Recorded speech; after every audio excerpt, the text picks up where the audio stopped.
ఈ మంత్రివర్గంలో కోటీశ్వరులు ఎక్కువ ఉన్నారు. కనుక సీతక్క తప్ప అంత కోటీశ్వరులే. ఎవరు తప్ప? ఒక సీతక్క తప్ప, ములుగు సీతక్క తప్ప కోటీశ్వరు. అంటే 5 కోట్ల నుంచి ఇంక పైన.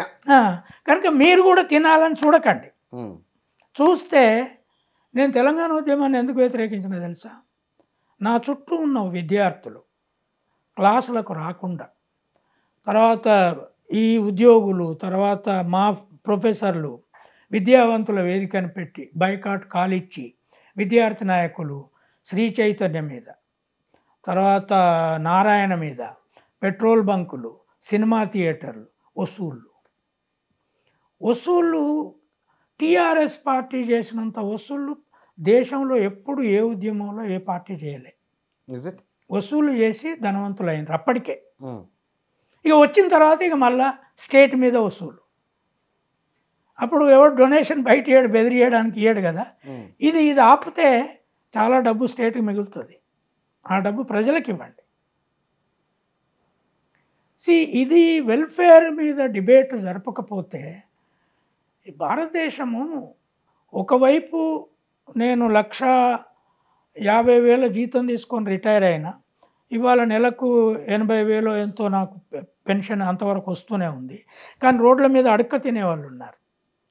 నేను ఇది నా పెన్షన్ కూడా ఎక్కువే అని ఆలోచించాలి కదా. అది పబ్లిక్ నుంచి కూడా ఉండాలి మరి. అది ఇప్పుడు ఉద్యోగస్తులు మా జీతాలు ఎంతైనా పెంచండి, కరెక్ట్ కాదు. అది నువ్వు ప్రజల గురించి ఆలోచించాలి కదా. స్టేట్ కూడా మన స్టేటే కదా. ఈ రాజ్యాంగాన్ని బద్దలు కొట్టి నువ్వు సంపాదించుకోదలుచుకుంటే ఈ కాన్స్టిట్యూషన్ నిలబడదు. అప్పుడు అంబేద్కర్ ఫెయిల్ అవుతాడు. అది ఎంప్లాయీస్ మీద మంచిది కాదు, ఎవరికి మంచిది కాదు. అది ఎవరికి మంచిది కాదు. అందుకని నేనేమంటున్నా, మొత్తం కేంద్ర ప్రభుత్వం కానీ రాష్ట్ర ప్రభుత్వాలు కానీ స్టేట్ ఎంప్లాయీస్ యొక్క శాలరీస్ రీఎవాల్యుయేట్ చేయాలి. మీరు ఒక్కటి చూడండి, మీ పిల్లలను చదివించిన అనుభవం కూడా మీకు ఉంటుంది. గవర్నమెంట్ టీచరు మినిమం 65,000-60,000తో స్టార్ట్ అవుతాడు, రైట్? వాళ్ళు స్కూళ్ళల్లో సరిగా పాఠాలు చెప్తలేరు. ప్రైవేట్ టీచర్లు, ఇప్పుడు మీ పిల్లల్ని పంపే ఇంగ్లీష్ మీడియం స్కూల్లో టీచర్ల జీతం ఎంత ఉంటుందో తెలుసా? 15,000, 20,000 కంటే ఎవరికి ఎక్కువ ఉండదు. వీళ్ళు ఎక్కువ పాఠాలు చెప్తారు, వాళ్ళు పాఠాలు చెప్పారు. రిటైర్ అయ్యే నాటికి మినిమం 1,10,000 టీచర్ రిటైర్ అవుతాడు. పెన్షన్ ఉంటుంది, ఒక 50,000, 40,000 పెన్షన్ ఉంటుంది. మన బాధ్యత స్టేట్ పట్ల, ప్రజల పట్ల లేదా? దీన్ని ఆలోచించకుండా ప్రైవేట్ టీచర్ ఏమో ఏ జీతం లేకున్నా చెప్తాడు, మనమేమో పిల్లలకు చదువు చెప్పాము. ఎవరికి నష్టం? ఇది అంబేద్కర్కి నష్టం. మనం ఏ అంబేద్కర్ని అయితే గ్రామాన్ని నిలబెట్టుకుంటున్నామో, ఏ రాజ్యాంగం అయితే మనం దీన్ని కాపాడుకోవాలనుకుంటున్నామో దానికి నష్టం కదా. ఇది అందరూ చాలా సీరియస్గా ఎవరికి వాళ్ళు వ్యక్తిగతంగా ఆలోచించాలి. ఎంప్లాయీస్ రోజు స్టేట్ మీద డిమాండ్ పెట్టి ఇది పెంచు, అది పెంచు, అది పెంచు అనుకుంటే ప్రజలకు ఇచ్చే భరోసా. ఇక్కడ కూలీలకు సంవత్సరానికి 12,000 అదనపు ఇస్తానంటే అది మన్రేగాలో 100 రోజులలో సరిగ్గా పని దొరకదు. సార్, ఇందాక మాట్లాడింది మొత్తం కాంగ్రెస్ పార్టీకి సంబంధించిన సానుకూల అంశాలు మాట్లాడినాము, రేవంత్ రెడ్డి సవాళ్ళు కూడా మాట్లాడినాం మనం. ఈ 10 ఏళ్ల కాలంలో తెలంగాణకు ముఖ్యమంత్రి 3వసారి కూడా కేసీఆర్ అనే ఒక చర్చ కూడా జరిగింది. అసలు ఆయన ఏ కారణాలలో కేసీఆర్ ఓడిపోయిండు? అసలు మీరు గుర్తించిన కారణాలు ఏమిటి, ఏమేమి ఉన్నాయి?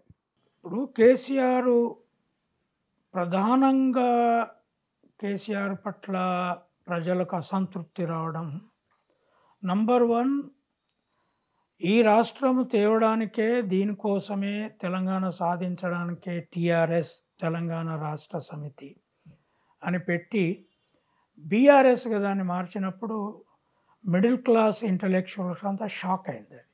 వీళ్ళు ఇది ఏం చేయబోతున్నారు. రెండోది నిరుద్యోగుల బాధ, అది చాలా పెద్ద సమస్య అయింది. అన్ని పరీక్షలు పెట్టుడు, క్యాన్సిల్ చేసుడు, అంటే ఇట్టెట్ట జరుగుతుంది వ్యవస్థ. మూడోది ఈ తండ్రి, కొడుకు, అల్లుడు, కూతురు వీళ్ళు వ్యవస్థ నడుపుతున్నారు, ఎక్కడ ఒక సిస్టమ్ పనిచేయట్లేదు.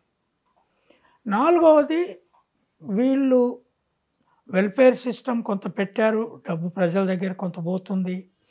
ముసలోళ్ళు కూడా కేసీఆర్ నా పెద్ద కొడుకు, మాకు నెలకు 2016 ఇస్తున్నాడు, ఇట్లా అనుకున్న రోజులు ఉన్నాయి. కానీ ఎప్పుడైతే కాంగ్రెసు దాన్ని ఛాలెంజ్ చేసే వెల్ఫేర్ ఎకనామిక్ ప్యాకేజ్ ప్రజల ముందు పెట్టిందో, తర్వాత తెచ్చింది నువ్వు అని చాలా కాలం చెప్పుకున్నావు, ఇచ్చిన కాంగ్రెస్ను ముంచేయడం మంచిది కాదు అనేది ఎప్పటి నుంచో చాలామందిలో ఉన్నది. అది కనుక వాళ్ళు ప్రజల్లో, నేను కూడా గ్రామాలలో చూసిన, తర్వాత బరిలెక్క ప్రచారానికి పోయినప్పుడు చూసిన, అన్ఎంప్లాయీస్ విపరీతంగా కేసీఆర్ మీద కోపంగా ఉన్నారు. ఎప్పుడు ఓడించాలి ఈయనను, ఏదో ఒకటి చేసి ఈ కుటుంబాన్ని అధికారం నుంచి దింపాలనేది. ఇవన్నీ ఫ్యాక్టర్స్ పనిచేస్తాయి. తర్వాత బీజేపీ బీఆర్ఎస్ ఐక్యమైనవి అనేది, ఆ సంజయ్ని మార్చి కిషన్ రెడ్డిని పెట్టినప్పుడు ఆ స్ట్రక్చరులో వాళ్ళ మధ్య సంబంధాలు, ఇవన్నీ రకరకాల కారణాలు ఉంటాయి ఎన్నికల్లో. కానీ మెయిన్గా ప్రజలు ఇప్పుడు కాంగ్రెసు బెటర్ పరిపాలన ఇస్తుంది అనేది ఒక నమ్మకంతో ఓటేశారు. ఆ నమ్మకాన్ని కేవలం రేవంత్ రెడ్డి ఒక్కడే చేసేది కాదు. ఇక్కడ క్యాబినెట్, ఎమ్మెల్యేలు, దాని చుట్టూ ఉన్న పార్టీ కార్యకర్తలు, పైన కేంద్ర కమిటీ. ఇప్పుడు మొదటిసారి ఈ వెల్ఫేర్ స్ట్రక్చర్ని వీళ్ళు తెలంగాణలో ప్రూవ్ చేయాలి. ఒక ఏడాది 2 ఏళ్లలో అసంతృప్తి రాకుండా, కొన్ని ఇవ్వలేకపోయినా పర్వాలేదు, ప్రజలు అర్థం చేసుకుంటారు. 3 ఎకరాల భూమి ఇవ్వకపోతే అర్థం చేసుకోలే, కానీ ఎందుకు ఇవ్వట్లేదో ప్రజలకు ఓపెన్గా చెప్పగలగాలి, ప్రజల్లో ఒక నమ్మకం కుదిరించుకోగలగాలి. అప్పుడు డెఫినెట్గా సౌత్ ఇండియానే ఇప్పుడు వెల్ఫేర్ వ్యవస్థ, అందుకే ఇప్పుడు బీజేపీ ఇక్కడ రావట్లేదు. ఈ వెల్ఫేర్ వ్యవస్థ తెలంగాణలో, కర్ణాటకలో కనుక బాగా అమలు చేస్తే దీని ప్రభావము నార్త్ ఇండియా మీద పడుతుంది. కాంగ్రెస్కి అక్కడ పునాది పెరుగుతుంది బాగా. బీజేపీని కూడా ఓడించి మళ్ళీ అధికారంలోకి రావడానికి ఆస్కారం ఏర్పడుతుంది.